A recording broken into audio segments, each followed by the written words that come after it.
মাত্র 10 দিন আগেও যেই সোশ্যাল মিডিয়ায় এবং অন্যান্য সংবাদ মাধ্যম এবং জনগণের মধ্যে যেই উত্তেজনা বিরাজ করছিল, যেই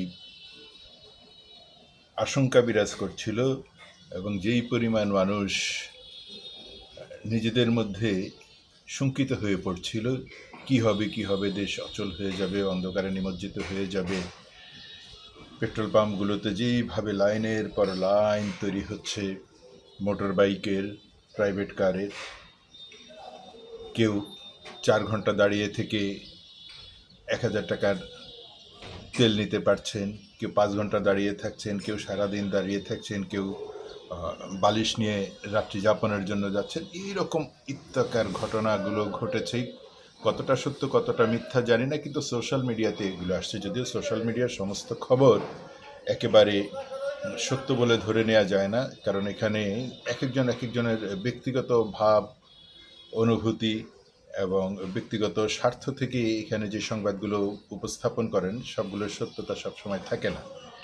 কিন্তু এটা সত্য যে প্রচুর পরিমাণে মানুষের মধ্যে চিন্তা বিরাজ করছিল, চিন্তার রেখা পড়ে গিয়েছিল। এটা তো অবশ্যই সত্য, কারণ জ্বালানির মতো এরকম একটি গুরুত্বপূর্ণ, অত্যন্ত গুরুত্বপূর্ণ পণ্য সরবরাহ বাধার সৃষ্টি হচ্ছে, আসতে পারছে না, শুধুমাত্র ইরানের উপরে আমেরিকা এবং ইসরায়েলের হামলার কারণে। শুধু ইরান আক্রান্ত হয়েছে যুদ্ধে, কিন্তু তার পার্শ্ববর্তী অন্যান্য যেই মধ্যপ্রাচ্যের রাষ্ট্রগুলো, যেমন সৌদি আরব, আরব আমিরাত, কাতার, কুয়েত, বাহরাইন, ওমান, এই রাষ্ট্রগুলো কিন্তু একইভাবে ক্ষতিগ্রস্ত হয়েছে।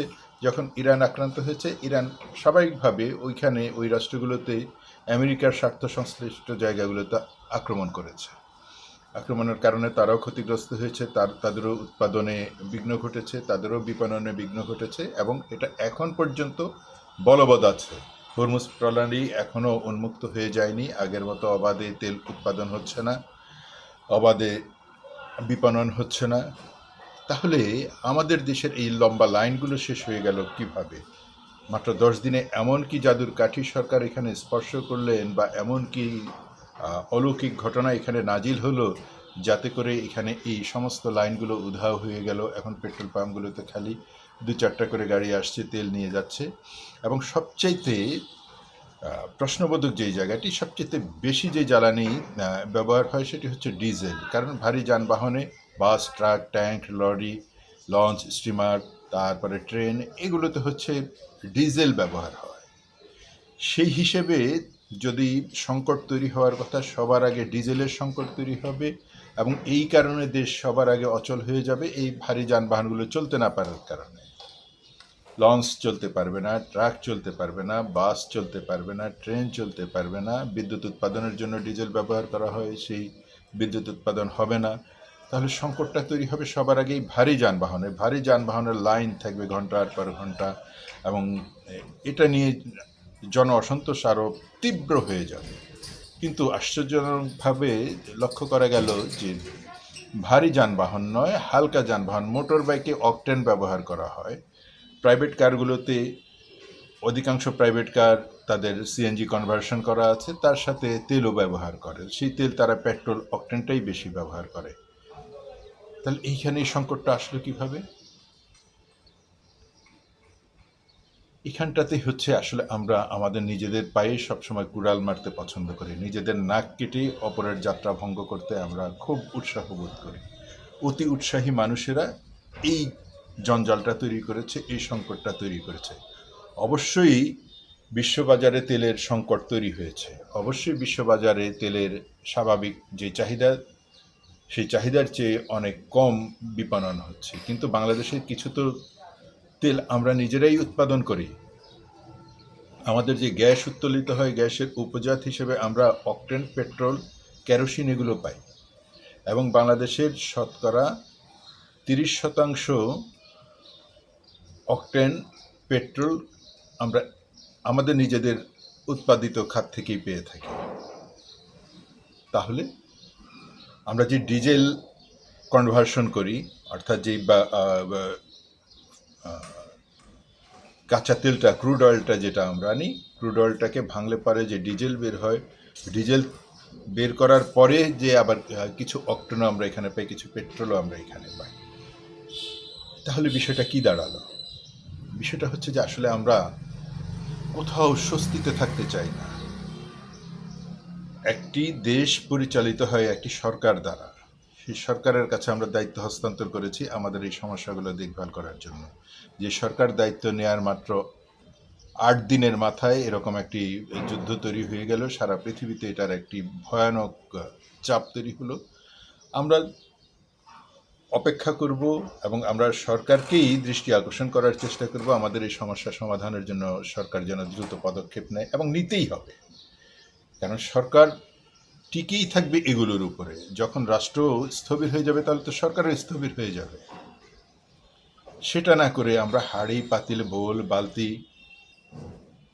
এমনকি প্লাস্টিকের বোতলের মধ্যে করে ঘরের খাটের নিচে আমরা তেল মজুত করতে শুরু করলাম। এক ময়মনসিংহে কোনো এক জায়গাতে কোনো একটা ডিপোতে 24,000 লিটার তেল মজুদ পাওয়া গেল। যে 24,000 লিটার তেল দিয়ে হয়তো ময়মনসিংহ শহর বা ময়মনসিংহ জেলাটাকেই কয়েকদিন চালানো যাবে বা কয়েক সপ্তাহ চালানো যাবে।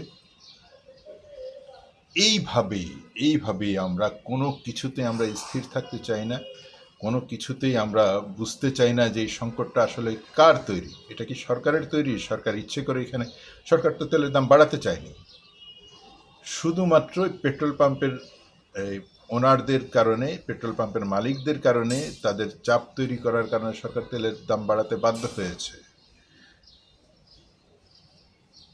তা না হলে সরকার ভর্তুকি দিয়েই এই তেল আমদানি করছিল এবং জনগণের স্বস্তিতে রাখার জন্য, জনগণের উপরে যেন বাড়তি কোনো চাপ তৈরি না হয়, দ্রব্যমূল্যের উপরে যেন বাড়তি দাম না তৈরি হয়, সেজন্য সরকার চাচ্ছিল ভর্তুকি দিয়ে হলে সরকার এই তেল সরবরাহ নিশ্চিত করবে, কিন্তু দাম বাড়াবে না। কিন্তু পেট্রোল পাম্পের মালিকরা নানাভাবে সরকারকে চাপ তৈরি করছিল যে তেলের দাম বাড়ান, না হলে এই সংকট থেকে সমাধান করা, বেরিয়ে আসা সম্ভব না। এখন মাত্র 10 দিন আগে তেলের দাম বাড়ালো, পুরো দেশ এখন কি তেলের সয়লাব হয়ে গেছে? বাংলাদেশের নদীগুলোতে কি এখন তেল ভেসে বেড়াচ্ছে? উপসাগরের সেই সমস্যা তো শেষ হয়নি, এখন পর্যন্ত কোনো শান্তি চুক্তি হয়নি, এখন পর্যন্ত হরমুজ প্রণালী উন্মুক্ত হয়নি, এখন পর্যন্ত তেলের উৎপাদন তাদের স্বাভাবিক হয়নি। তাহলে আমাদের দেশ কেন স্বাভাবিক হয়ে গেল? আসলে আমাদের ব্রেনটা স্থির হয়েছে, আমরা বুঝতে পারছি যে তেলের দাম বেড়েছে, এখন আর এটাকে বোতলজাত করে ঘরে রেখে দিয়ে লাভ হবে না, বরং যা চুরিচামারি করে এনেছি সেগুলো ব্যবহার করে তাড়াতাড়ি করে স্বাভাবিক হয়ে যায়। এই হচ্ছে আমাদের অবস্থা। আমরা ধৈর্য রাখতে জানি না, আস্থা রাখতে জানি না। সরকার আমাদেরই জন্য সরকার, আমরাই এই সরকারকে নিয়োগ দিয়েছি, সরকার আমাদেরই দায়িত্ব পালন করবে, করতে বাধ্য সরকার। আমরা এই বিশ্বাসটা রাখতে জানি না, আমরা নিজেরাই অস্থির হয়ে যাই, নিজেরাই নিজেদের পায়ে কুড়াল মারতে সবসময় ব্যস্ত হয়ে যাই।